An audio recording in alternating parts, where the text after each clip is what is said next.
안녕하세요. 우리 반려동물들의 건강 상식을 좀 더 쉽고 간단하게 알려드리는 우리 동네 수의사 박준석입니다.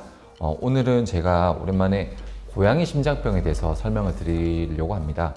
고양이 HCM이라고 하는 이제 대표적인 비대성 심근병증의 타입은 어떻게 분류가 되고, 최근에는 이제 동맥혈전증, 이제 AT라고 하는 동맥혈전증이 있을 때 과거와 다르게 현재는 어떻게 치료를 하고 있는지에 대해서 한번 설명을 드려보도록 할게요.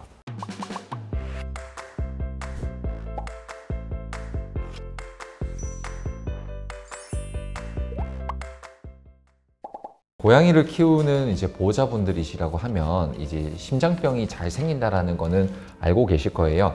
이 HCM이라고 하는 거는 이제 비대성 심근병증을 의미를 하는데, 고양이에서 가장 많이 발생하는 이제 심장 질병 중에 하나가 되겠죠. 일반적인 고양이들 중에서도 HCM이라고 하는 심장병이 발생하는 비율이 꽤 높은 편이기 때문에 고양이를 키우시는 보호자분들이라고 하면은 반드시 알아두셔야 되는 내용이라고 생각을 합니다.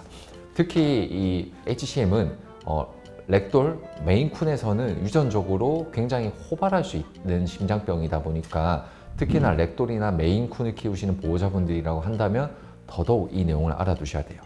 자, HCM은 과거에는 이제 어떻게 분류가 되었냐면, 예전에는 이제 HCM, 그 다음에 RCM, UCM 이렇게 세 가지로 보통 분류를 했어요. HCM은 이제 비대성 심근병증, RCM은 제한성 심근병증, UCM은 잘 모르겠다라고 해서 unclassified라고 해서 이제 UCM이라고 분류를 했는데, 최근에는 이제 이게 조금 더 많이 세분화되어서 분류가 되고 있습니다. 어떻게 나와 있냐면 2020년도 이제 한 3년 정도 된 이제 논문인데, 이 ACBIM에서 이제 분류한 논문에 의하면은 HCM이라고 하는 심장병은 그림에서 나와 있는 것처럼 이렇게 분류가 되어 있습니다. HCM은 이제 기본적으로 HCM 페노타입, 그 다음에 여기에 RCM 페노타입과 DCM 페노타입, 그 다음에 ARVC, 그 다음에 어디에도 속하지 않는 non-specific이라고 이제 분류가 되어 있습니다. 그래서 과거에 이제 UCM으로 분류가 되었던 거는 지금 이제 non-specific으로 이제 따로 이제 분류를 해서 명칭을 하고 있고, 이 HCM 안에는 이제 하이퍼텐션, 고혈압에 의해서도 발생을 할 수가 있고, 리듀스 프리로드, 이게 무슨 말이냐면 심장 내로 들어오는 혈액량이 줄어들어서 이렇게 될 수도 있고, 네오플라스틱 인필트레이션, 그러니까 종양에 의해서 이렇게 될 수도 있고, 그 다음에 TMT라고 해서 이제 많은 수의사분들이 명명하시는데, 일시적으로 심근이 두꺼워지는 이제 이런 경우가 있을 수도 있습니다. 혹은 이제 아크로메갈리나 아니면은 갑상선 기능 항진증처럼 이런 이제 2차적인 질병들이 있을 때 HCM이 발생을 할 수도 있는데, 진짜 이제 진성 HCM과 세컨더리, 2차적으로 발생하는 HCM으로 분류를 하게 됩니다. 그래서 과거에는 이제 분류를 했던 게 HCM, RCM, UCM 이렇게 분류를 했다라고 하면, 가장 유명한 이 그림에 나와 있듯이 이런 식으로 분류를 하게 됩니다. 이 2020년도 이 HCM에 대해서 분류를 한 컨센서스 이후에 코로나가 발생을 하면서 아무래도 이제 미국에서도 이런 학회들이 좀 덜 열렸겠죠. 그러면서 최근까지는 아직까지 이렇게만 분류를 하고 있고, 추가적인 다른 분류법은 나와 있지 않은 상태입니다. 그러면 이제 여기서 이제 추가적인 치료적인 부분에 대해서 한 가지 좀 설명을 드릴게요. 치료적으로 이제 과거와 지금 현재 시점에서 이뇨제 사용, 그 다음에 뭐 강심제의 사용, 항혈전약의 사용 등에 있어서는 크게 바뀐 게 없어요. 이뇨제를 피로세마이드를 써야 된다, 이게 과거에는 쓰면 안 되는데 지금은 써야 된다, 이런 것도 없고, 강심제를 과거에는 쓰면 안 되는데 지금은 반드시 써야 된다, 이런 것도 없어요. 이런 부분에 있어서는 치료적으로 과거와 지금이 거의 동일하다라고 보시면 됩니다. 가장 큰 차이점이 뭐가 발생했냐라고 하면은 바로 AT, 동맥혈전증이 있을 때의 치료적인 접근에 대해서 좀 바뀌었다라고 이제 아시면 될 것 같습니다. AT, 동맥혈전증은 뭐냐면 이제 심장 내에서 발생한 이제 혈전, 아주 조그마한 혈전 덩어리들이 뭉쳐서 심장 밖으로 빠져나가다가 동맥에 딱 내려가서 막히는 거를 말하는 건데, 이게 한번 발생하면 예후가 굉장히 안 좋았어요. 어느 정도로 안 좋았냐면 10케이스 정도가 이 질병이 발생을 해버리면 거의 한 9아이가 다 사망을 했습니다. 그 정도로 한번 발생하면 굉장히 안 좋았던 게 이 질병인데, 그럼 최근에는 치료가 뭔가 이제 또 새로운 게 좀 들어오고 바뀌면서 더 좋은 쪽으로 발전했느냐 라고 하면 그건 아니에요.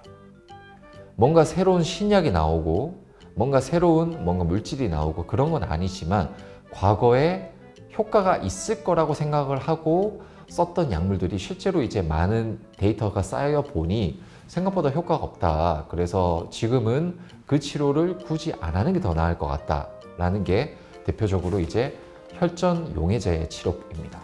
혈전 용해제로 이제 가장 유명한 약물들이 이제 TPA라는 제제가 있고 유로키나제라는 제제가 있고 스트랩토키나제라는 제제가 있어요.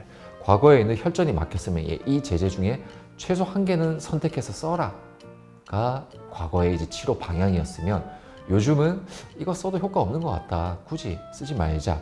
대신에 이 친구가 굉장히 아파하고 흥분하면서 더 질병이 악화되니까 진정에 더 포커스를 맞추자. 진통 진정에 더 포커스를 맞추자에 요즘은 포커스를 맞추고 치료를 하고 있습니다. 그래서 최근에는 이제 이런 이제 혈전 용해제를 쓰지 말고 혈전 예방약들을 계속 치료하면서 진통 진정에 포커스를 맞추고 치료하는 쪽으로 뭔가 약간 트렌드가 바뀌어 나가고 있어요. 하지만 이렇게 치료하든 저렇게 치료하든 여러 가지 논문들을 봤을 때도 예후적인 부분, 실제 생존율은 크게 아직까지는 차이가 없는 것 같습니다.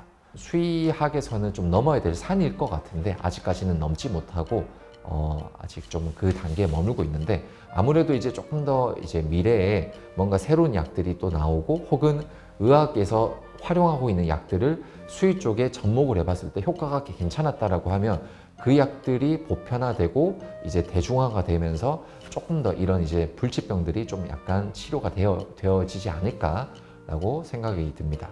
그래서 최근에는 이제 실제 인위 쪽에서 사용을 하고 있는 이제 비대성 심근병증 약을 수의 쪽에서도 좀 사용을 하고 있는 그런 약들도 있는데 아직까지 정식으로 통과되거나 이제 허가받지 않은 약들이다 보니까 동물병원에서는 아직까지 사용을 하지 못하고 있고 이게 조금 더 데이터가 쌓이고 정식으로 통과가 되고 나면 허가가 되고 나면 이런 신약들도 이제 수의 쪽에서 사용을 할 수 있지 않을까라고 생각을 합니다. 자, 그래서 제가 오늘은 과거에 이제 심장병 분류가 되었던 거를 최근에는 이렇게 대표적인 이 그림으로 분류가 된다라고 설명을 드렸고 과거에 치료하던 AT, 동맥혈전증이 최근에는 이제 이런 혈전 용해제는 크게 의미가 없는 것 같다. 그냥 진통 진정에 조금 더 포커스를 맞추고 치료하자라는 쪽으로 트렌드가 바뀌었다라는 거를 한번 알려드리고자 이 영상을 만들어 봤습니다. 자, 오늘 내용이 도움이 되셨다면 좋아요와 구독 부탁드리겠습니다. 감사합니다.